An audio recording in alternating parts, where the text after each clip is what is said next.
সাল্লাল্লাহু আলাইহি ওয়াসাল্লাম।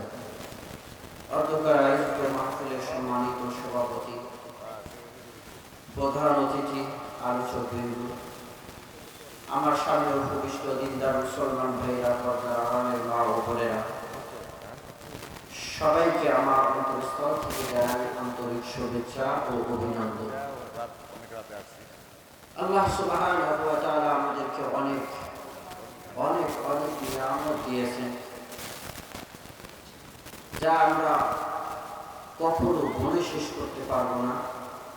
লা ইউআদু ওয়া লা ইউহসা। আল্লাহ পাকের সে ব্যাপারে ঘোষণা, কখনো বলে আল্লাহ পাকের নিয়ামত আমরা শেষ করতে পারবো না। এর মধ্য দিয়েও আল্লাহ সুবহানাহু ওয়া তাআলা বিশেষ নিয়ামত যেগুলো আল্লাহ পাক বান্দাদের প্রতি দিয়েছেন, এই নিয়ামতগুলোর কথা আল্লাহ তাবারাকা ওয়া তাআলা আলাদাভাবে কোরআনুল কারীমের মধ্যে ঘোষণা করেছেন। আল্লাহ সুবহানাহু ওয়া তাআলা ঘোষণা করেন, আলাম নাজআল লাহু আইনাইন ওয়া লিসানান ওয়া শাফাতাইন। ও মানুষ, ওই আল্লাহ সুবহানাহু ওয়া তাআলা বলছেন, আমি কি তোমাদের জন্য চক্ষু দেই নাই এবং দুই জবানের সমন্বয়ে বাক শক্তি কি আমি আল্লাহ, আমি মালিক তোমাদেরকে দেই নাই? তার মানে হলো আল্লাহ পাক বুঝাইতে চান যে আমি তো অনেক নিয়ামত দিয়েছি, অসংখ্য নিয়ামত দিয়েছি, শক্তি দান করেছি এবং চক্ষুদয় দান করেছি। বলেন তো এই দুইটা বড় নিয়ামত কিনা? বলেন। আল্লাহ পাকের বড় নিয়ামত হচ্ছে কথা বলার শক্তি। এই যে আমি দুইটা ঠোঁট জবান নাড়ছি, একটু আওয়াজ আসছে, কথা আসছে। কেমন কথা? একজনের কথার সাথে আর একজনের কথা মেলে না। কথা বলেন ঠিক কিনা? আমি হাতে হাত লাগাচ্ছি, একটা আওয়াজ হচ্ছে, কিন্তু জবান এটা নড়ছে।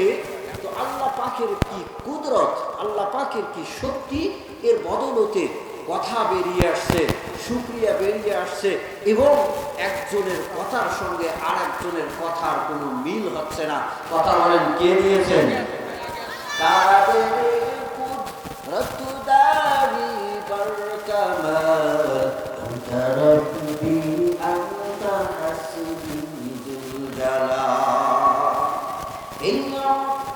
এত বড় নিয়ামত শুধুমাত্র কেবলমাত্র আল্লাহ দিতে পারেন, কোন মানব শক্তি এমন শক্তির যোগান দিতে পারে না।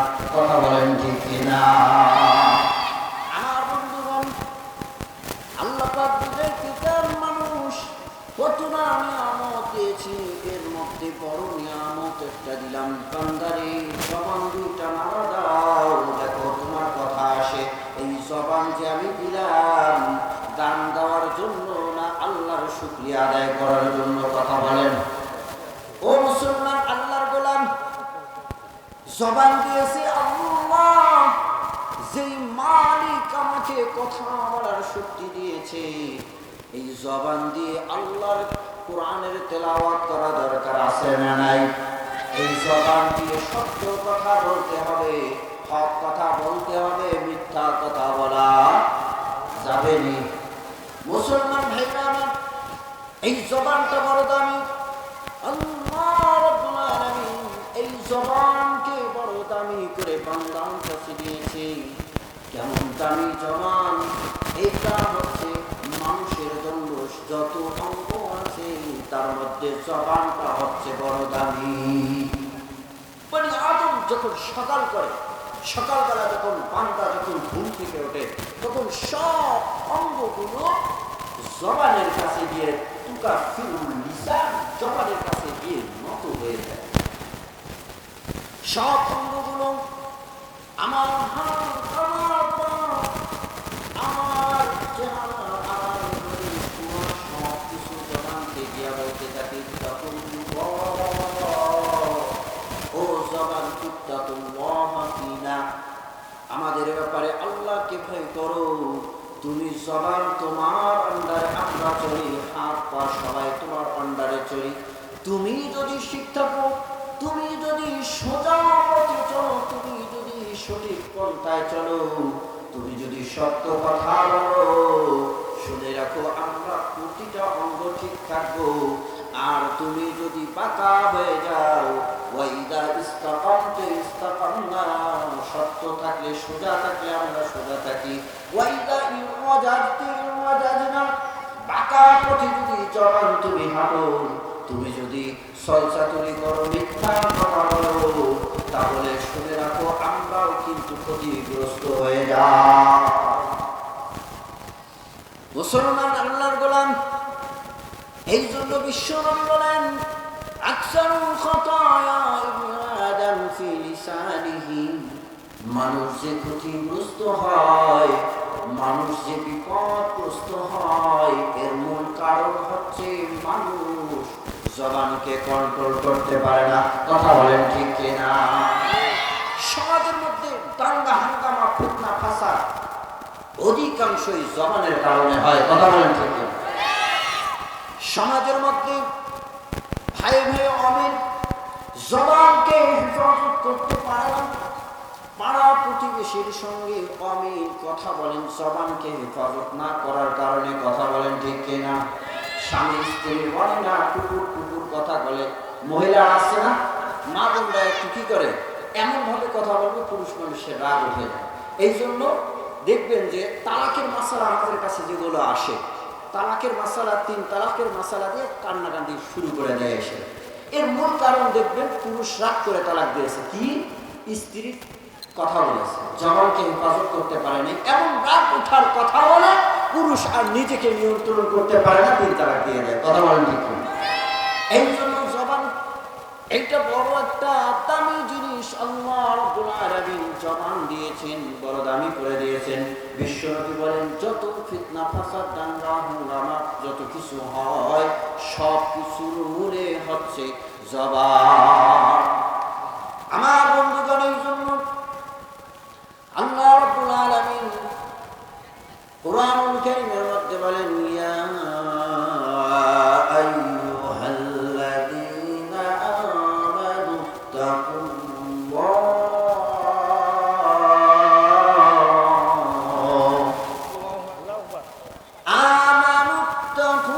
তাকুল্লাহা ওয়া কুলু কওলান সাদীদা। দুইটা আমলের কথা আল্লাহ পাক এই সূরার শুরু, এই আয়াতের শুরুতে বললেন। এক নাম্বার হলো, বান্দা তুমি যদি আল্লাহকে ভয় করো, আল্লাহর সামনে দাঁড়াইতে হবে, জাহান্নাম আছে, কিয়ামত আছে, ভয় করো। আল্লাহ পাক বলেন মালিক, আমি মালিককে যদি তুমি বান্দা ভয় করো, এক নাম্বার আমল, যদি ভয় করতে হয় মানুষ, কাকে ভয় করবো আমরা? আওয়াজ দিয়ে বলেন আল্লাহ ছাড়া কারো কাছে মাথা নত করা যাবে না। কথা বলেন ঠিক কিনা? আমার আল্লাহ বলে ভয় যদি করতে হয় আমাকে ভয় করো। দ্বিতীয় নম্বর আমল হলো ওয়াকুলু কওলান সাদীদা। দ্বিতীয় নম্বর আমল হচ্ছে আমল, সত্য কথা বলবা, হক কথা বলবা, কোরআনের কথা স্পষ্ট করে বলবা। কে রেগে যায়, কে কি বলে দেখার বিষয় না, কোরআনের কথা বলা দরকার আছে না নাই?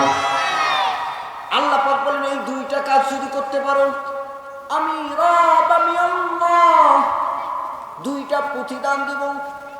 এক নাম্বার হলো ইউসলিহ লাকুম আমালাকুম, আমি রব্বুল আলামিন, আমি আল্লাহ সব কাজকে গুছাই দেব, সব কিছুকে পরিবারের মধ্যে সব কিছু মার্জিত করে দেব।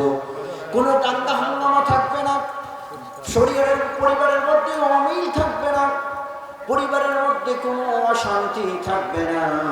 আমি মালিক ঘোষণা দেই, যদি তোমরা সত্য কথা বলতে পারো, জবানকে কন্ট্রোল করতে পারো, আমি মালিক, আমি আল্লাহকে যদি ভয় করতে পারো, তাহলে দ্বিতীয় প্রতিদান হলো ওয়ায়াগফির লাকুম যুনুবাকুম।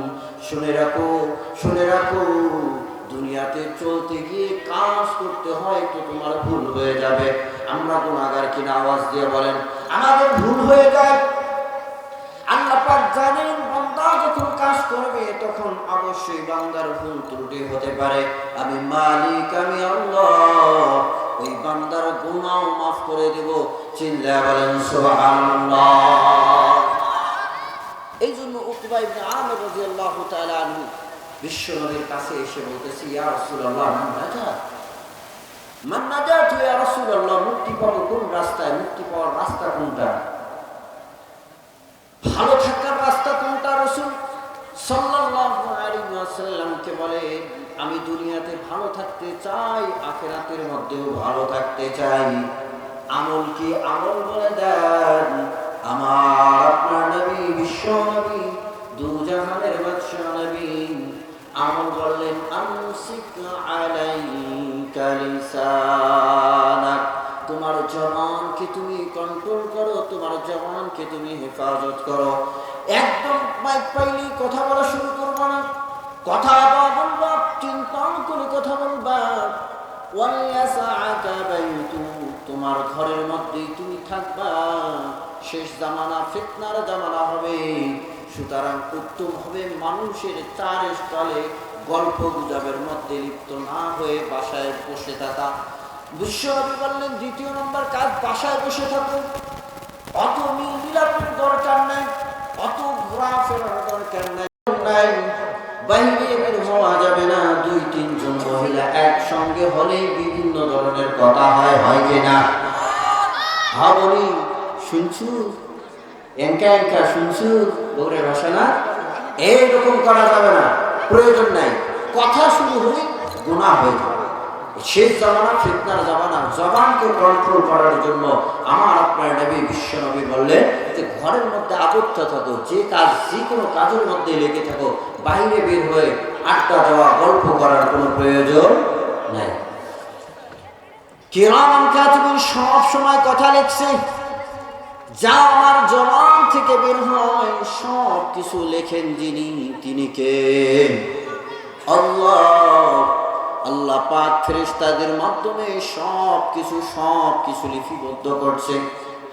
ইমাম আহমদ ইবনে হাম্বল রাহমাতুল্লাহ আলাইহি যখন মুমূর্ষ অবস্থায় পৌঁছে গেলেন, তখন অসুস্থ অবস্থায় একটু কোকানি দিচ্ছিলেন। কোকানি দেওয়া বোঝেন না? অসুস্থ হলে এরকম একটা আওয়াজ করে না, এরকম কোকানি দিচ্ছিলেন। তোনাকে এসে একজন বলতেছেন, জি মা, আপনি যে এরকম কোকানি আওয়াজ দিচ্ছেন, এই বলতেছেন, এটা ব্যথা হচ্ছে, ওয়াহিদ হচ্ছে, এটাও ফেরেশতারা লিপিবদ্ধ করছে। সুবহানাল্লাহ। এই কথা শোনার পর থেকে ইমাম আহমদ ইবনে হাম্বল আর মৌত পর্যন্ত একদম ওইরকম কোকানি শব্দটাও বের করে। মুসলমান ভাইরা আমার, জবান বলো দামি করে আল্লাহ রাব্বুল আলামিন সৃষ্টি করেছেন। জবানের কন্ট্রোল যদি আমরা না করি, তাহলে দুনিয়া এবং আখিরাতের মধ্যে আমরা ধরা খেয়ে যাব। এই জন্য বিশ্ব নবী উকবা ইবনে আমির রাদিয়াল্লাহু তাআলা আনহুকে বলেন, তুমি কি করো? তোমার জবানকে কন্ট্রোল করো, জবানকে হেফাজত করো। দ্বিতীয় নম্বর কাজ বললেন, বাইরে ঘোরার প্রয়োজন নাই। তৃতীয় নম্বর, বিশ্ব নবী, দু জাহানের বাদশা নবী, আমার আপনার নবী বলেন, তোমার যে গুনাহ হয়েছে, অবিকি আলা খাতিয়াতি, তোমার যে গুনাহ হয়ে যায়, কোনো যদি গুনাহ হয়ে যায়, গুনাহ হওয়ার পর তুমি সেই গুনার জন্য তওবা করে আল্লাহ পাকের কাছে চোখের পানি ছেড়ে দাও। মুসলমান বন্ধুরা আমার, চোখের পানি ছেড়ে দিয়ে কাঁদতে হবে আমাদের। জাহান্নাম বড় কষ্টের জায়গা কিনা? আওয়াজ দিয়ে বলেন। জাহান্নাম কিন্তু আপনার জন্য খালার বাড়ি নয়, মামার বাড়ি নয়। জাহান্নাম বড় কষ্টের জায়গা। মুসলমান, কেমন কষ্টের জায়গা! জাহান্নামের আগুন হবে ফুতমা, নারুল্লাহিল মুকাদা, এমন প্রজ্বলিত জাহান্নামের আগুন। এই আগুন যখন মানুষের নোকের মাথায় যখন লাগবে, এই নোকের মাথায় লাগার সঙ্গে সঙ্গে মানুষের কলিজা পর্যন্ত পুড়ে ছারখার হয়ে যাবে। শুধু একবারেই আচরণ করা হবে না, সেই জাহান্নামীরা যখন এমন করে জ্বলতেই থাকবে, যখন আগুনে জ্বলে যাবে আবার তাদেরকে আগে হায়াতের মধ্যে ডুবানো হবে। আগে হায়াতের মধ্যে ডুবাইয়া হায়াত দিয়া তাদেরকে আবার ওই জাহান্নামের আগুনে ফেলে দেওয়া হবে। জাহান্নামের আগুনে জ্বলতে তারা বলতে থাকবে, ইয়া লাইতানি কুনতু তুরাবা, হায় আফসোস আজকে যদি মাটি হয়ে যাইতাম, হায় আফসোস আজকে যদি মাটি হয়ে যাইতাম, তাহলে কোনো হিসাব ছিল না, কষ্ট ছিল না। জাহান্নামীরা এমন শাস্তি ভোগ করবে আর আল্লাহ পাকের কাছে তারা ফরিয়াদ করবে, রব্বানা আখরিজনা মিনহা ফাইন উদনা ফাইন্না যালিমুন।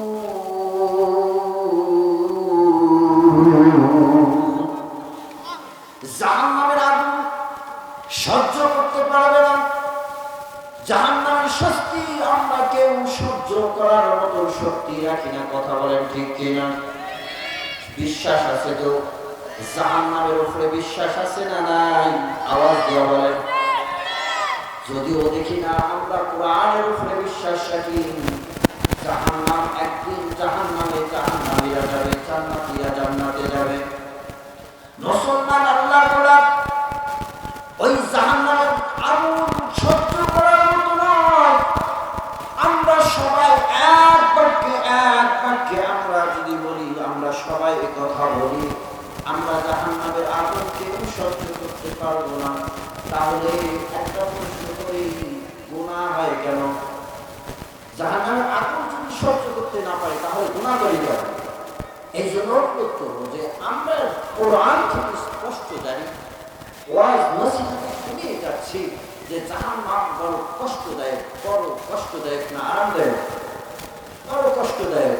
তাহলে জাহান্নামের কষ্ট যদি আমার এক সেকেন্ডের কষ্ট যদি আমি সহ্য করার সম্বল শক্তি আমি না রাখি, তাহলে গুনার পরিধিটা এত বাড়াই দিতেছি কেন? এখন পর্যন্ত আমি মসজিদে আসতে পারলাম না? আমার বয়স কি আরো বেড়ে যাচ্ছে না কমে যাচ্ছে? বলেন। বয়স কিন্তু কমে যাচ্ছে। গুনার পরিধিটা কমায় নিতে হবে আমাদের। আল্লাহর ইবাদতের দিকে আমাদের আসতে হবে। বিড়ি খাওয়া, অবৈধ ইসরাফ, অবৈধ টাকা খরচ করার থেকে বিরত হতে হবে। কথা বলেন ঠিক কিনা? এই যে চা হোটেলে থেকে যদি বসে 5টা মিনিট কাটাই 10 টাকা খরচ হয়, কথা বলেন। একটা টান দেয় আর একটা, তাও কোনটা দিয়ে? ডান হাতে সিগারেট, বাম হাতে কি চা। ডান হাতে দামি জিনিস, এটা বিসমিল্লাহ বলে ডান হাত দিয়ে খাচ্ছে, বাম হাত দিয়া চা, 10 টাকা শেষ। আর যদি বলা হয় যে মাদ্রাসার জন্য 10 টাকা দেন, মসজিদের কৌটাটা আসে, কৌটার জন্য 5 টাকা বের করেন। এই 5 টাকা হলে আমি চা খাবার পাবো, এই 5 টাকা হলে আমি বাজারে গাড়ি চলে যেতে পারবো। কথা বলেন। আলোচনার কি রাখবো? প্রথমে মন মানসিকতা নষ্ট। যতটুকু কি আলোচনা করেছি সবাই কর। আল্লাহ পাক আমাদের সকলকে সঠিক বুঝদার করুন। সকলে বলেন আমিন। কোরআন ও হাদিসের আলোচনা উন্মুক্তভাবে করার তৌফিক দান করুন। কোরআন ও হাদিসের উপরে আমাদের সকলকে আশার তৌফিক দান করুন। একটা দোয়ার দরখাস্ত চাই করি, দোয়া করবেন। ওলামায়ে কেরামদেরকে মহব্বত করেন, ভালোবাসেন, দোয়া করবেন আল্লাহ পাক যেন সব মুরগির বাচ্চাকে, হিংস্র প্রাণী আকারে যারা আছে সবাইকে যেন ওলামায়ে কেরামের অধীনে আসার তৌফিক দান করেন। সকলে বলেন আমিন। ওয়া আখিরু দাওয়ানা আলহামদুলিল্লাহি রাব্বিল আলামিন। আসসালামু আলাইকুম ওয়া রাহমাতুল্লাহি ওয়া বারাকাতুহু।